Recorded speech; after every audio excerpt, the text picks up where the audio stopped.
मणिपुर के जिरीबाम जिले में 17 नवंबर को बराक नदी से 6 लोगों के शव बरामद किए गए। मृतक एक ही परिवार के सदस्य थे और सभी मैतेई समुदाय से संबंधित थे। लेकिन अब इनकी पोस्टमार्टम रिपोर्ट में जो खुलासे हुए हैं वे बेहद दिल दहला देने वाले हैं। रिपोर्ट में मृतकों के शरीर पर गंभीर चोटों, गोलियों के घावों और लहूलुहान घावों का उल्लेख किया गया है। घटना के पीछे कथित तौर पर कुकी-जो उग्रवादियों का हाथ बताया जा रहा है। सबसे हैरान करने वाला मामला 10 महीने के मासूम बच्चे लैशराम लामंगन बाका है, जिसकी दोनों आंखें गायब थीं और घुटने में गोली मारी गई थी।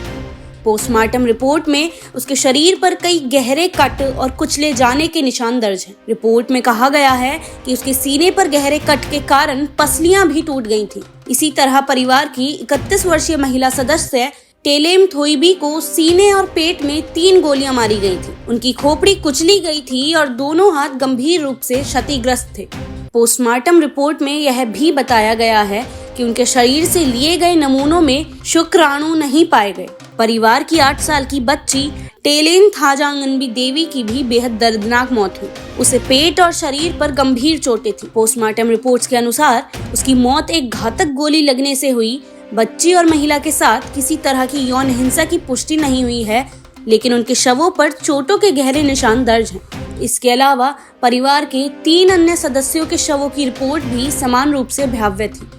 3 वर्षीय चिंगखेई नंगबा सिंह के सिर में गोली का निशान था और उसकी एक आंख गायब थी। उसकी मां लैशराम हेटोम्बी देवी, जो 25 साल की थीं, उनके सीने और कूल्हे में गोली के घाव थे। परिवार की सबसे बुजुर्ग सदस्य 60 वर्षीय यूरेम्बम रानी देवी को 5 गोलियां मारी गई थीं, जिनमें एक उन्हें सिर में और 2 सीने में थी। रिपोर्ट्स के अनुसार उनकी मौत 3 से 5 दिन पहले हुई थी।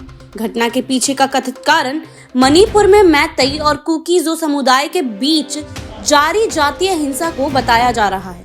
हिंसा की यह घटना उस समय हुई जब इन 6 लोगों को जिरीबाम के एक राहत शिविर से कथित तौर पर अगवा कर लिया गया था। इससे पहले 11 नवंबर को सुरक्षा बलों और कुकी-जो उग्रवादियों के बीच हुई मुठभेड़ में 11 उग्रवादी मारे गए थे, जिसके बाद इन हत्याओं को अंजाम दिया गया। घटना के बाद मणिपुर के इम्फाल घाटी में बड़े पैमाने पर विरोध प्रदर्शन हुए।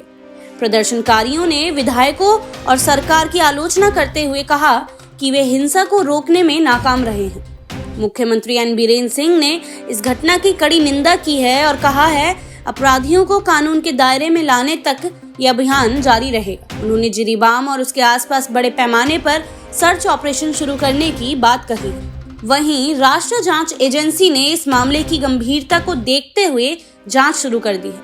गृह मंत्रालय के निर्देश पर एनआईए ने इस मामले सहित मणिपुर में हुई 3 बड़ी घटनाओं को दोबारा दर्ज कर जांच शुरू की है।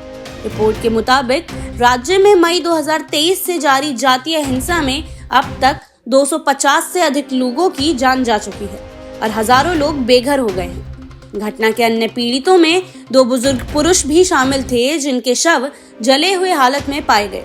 72 वर्षीय बैबम केशो मैतेई और 64 वर्षीय लैशराम बारेन मैतेई को कुकी-जो उग्रवादियों ने 11 नवंबर को मार दिया था। पोस्टमार्टम रिपोर्ट में उनके शरीर पर गंभीर जलने के निशान और अन्य चोटों का उल्लेख है। यह घटना मणिपुर में बढ़ती हिंसा और जातीय तनाव की भयावहता को उजागर करती है। राज्य में शांति और सुरक्षा की बहाली के लिए सरकार और सुरक्षा बलों पर दबाव बढ़ रहा है। हालांकि लगातार बढ़ती घटनाओं से प्रभावित लोगों में डर और असुरक्षा का माहौल बना हुआ है।